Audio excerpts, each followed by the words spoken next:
बोलिए श्री प्राणनाथ प्यारे की जय, सतगुरु महाराज की जय, पन्ना धाम की जय, सब सुंदर साथी की जय।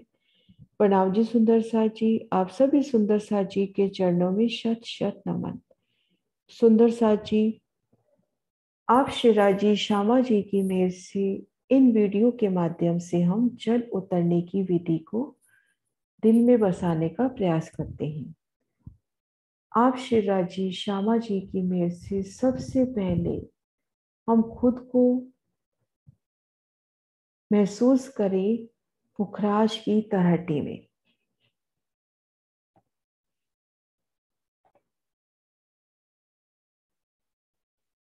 पुखराज की तलहटी में ठीक मध्य खजाने के ताल में उनसे उठती 5 पेड़ पुखराज के आधार स्तंभ।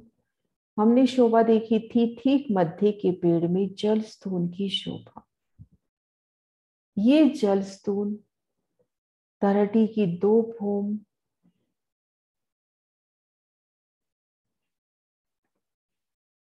प्लस इन चबूतरे से 1 भूम उठता हुआ इन चौरस चबूतरे पर प्रकट होता है। और ये स्तून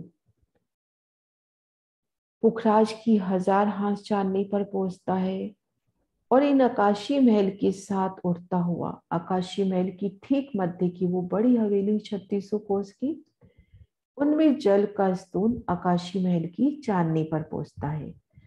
आकाशीय महल की चांदनी पर आकर सुंदर शोभा आकाशीय महल की चांदनी के ठीक मध्य कमर भर ऊंची चबूतरे के तले, इन कमर भर ऊंचे चबूतरे के तले वो जल का स्तून फूटता है।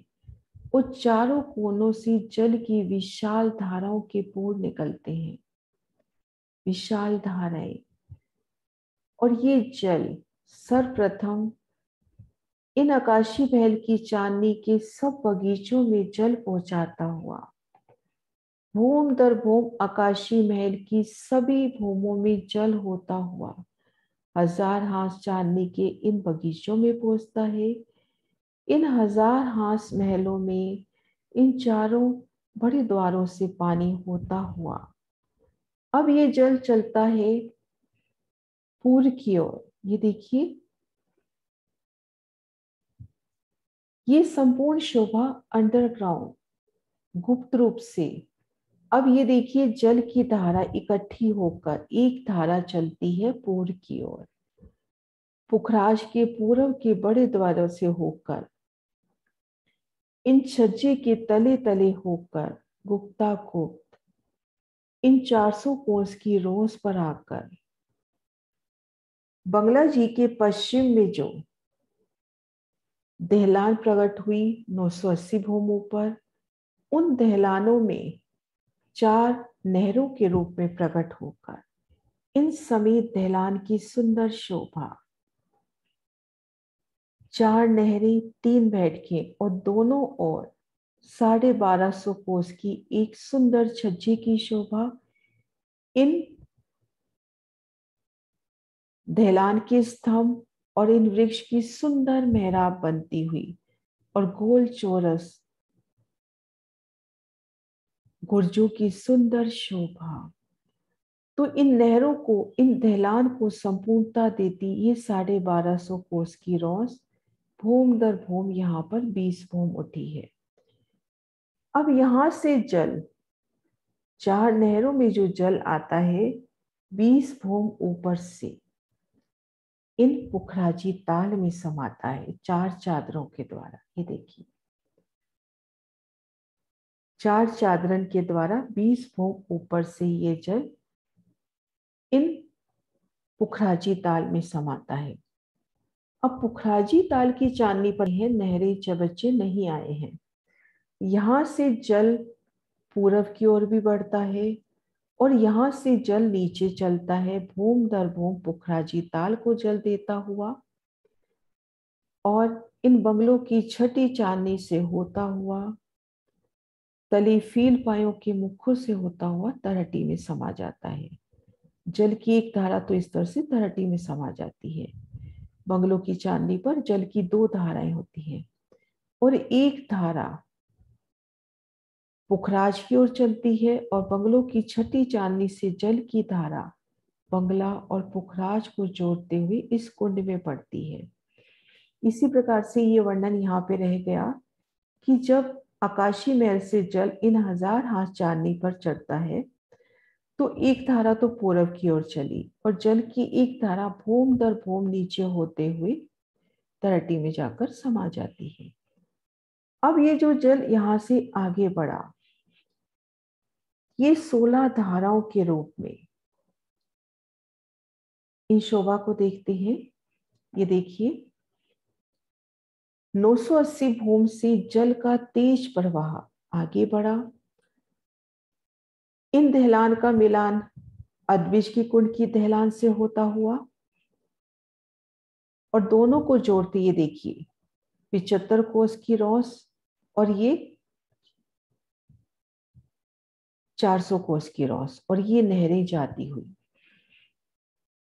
यहां पर ये प्रत्येक सन 1250 कोस की आगे तक मिलान जाती है। 1250 कोस में नहर, 1250 कोस में 3 बैठके और दाएं बाएं 1250 कोस की एक एक रॉस और गुर्जों की जो सन्मुख आती है। देखिए यहाँ पर गुर्ज और ठीक यहाँ पर गुर्ज, इन एक बड़ी नहरान को संपूर्णता देते हुए अब जब 980 भूम से जल का तेज प्रवाह चला तो ये 980 भूम पर 1600 कोस के छज्जे निकलते हुए एक भूम नीचे 1200, फिर 800, फिर 400।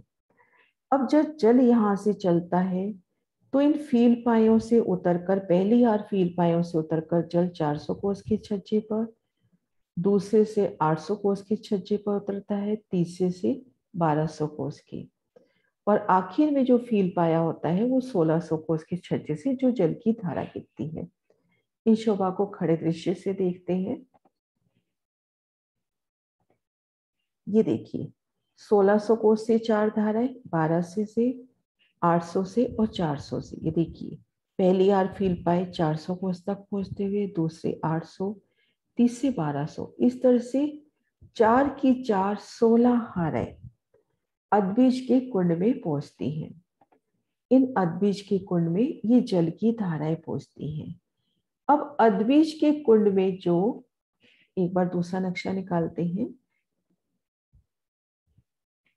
अद्विज के कुंड में जब ये 16 धाराएं गिरती हैं तो जो हमारे 28 के 28 साल फील पाए आए थे चबूतरे की प्रथम भूमिका से, उनसे जल तले उतरता है, चबूतरे से फिर तरहटी में आकर समा जाता है और तरहटी से आगे बढ़ता है ढपो चबूतरा और आगे मूल कुंड से जमुना जी के रूप में प्रकट होता है। जल उतरने की सुंदर विधि एक बार इस प्रदर्शन के माध्यम से भी करते हैं। ये देखिए, खजाने के ताल से जल का स्तून चला, इन आकाशी महल में जल का स्तून खुला चबूतरे के तले, आकाशी महल से जल होता हुआ इन 1000 हाथ चांदनी पर पहुंचा। 1000 हाथ चांदनी पर 2 धाराएं हुई, एक धारा तो 1000 हाथ महले बगीचे सबको जल पहुंचाती हुई पूरब की ओर चली और पुखराजी ताल में 20 भूम ऊपर से 4 धाराओं के रूप में पुखराजी ताल में समाई और एक जल की धारा भूम दर भूम जल पहुंचाते हुए पुनः तरहटी में समा गई। अब पुखराजी ताल से जल आगे की ओर चलता है और 16 धाराओं से अद्विज की कुंड में आता है और यहाँ से जल तले भी जाता है और इन बंगलों की चांदनी पर आकर इन जल की 2 धाराएं होती हैं। एक धारा तो तले फील पायों के मुखों से होते हुए तरहटी में समाती है और एक धारा पुखराज की ओर चलती है, पुखराज और बंगलों को जोड़ते हुए इस कुंड में आकर समाती है धाराओं के रूप में जल। अब जब अद्विज के कुंड में जल आता है तो इन जल स्तूनों से जल 28 के 28 साल जल स्तूनों से जल उतरता उतरता अद्विज की कुंड की तरहटी में आता है, तरहटी से ढपो चबूतरा की तरहटी में, फिर मूल कुंड की तरहटी से आगे होकर जमुना जी के रूप में प्रवाहित होता है। तो इस प्रकार से जल उतरने की इन सुंदर विधि को जल की एक बूंद बन के महसूस करें और उन खजाने के ताल से रमन करते हुए कैसे जमुना जी के संग प्रकट हुए। वो जल की बूंदियां, खुद को एक जल की बूंद महसूस करके इन पूरी विधि में हम खुद को महसूस करें और इन जल उतरने की सुंदर शोभा को दिल में बसाएं। प्रणाम जी सुंदर सा जी।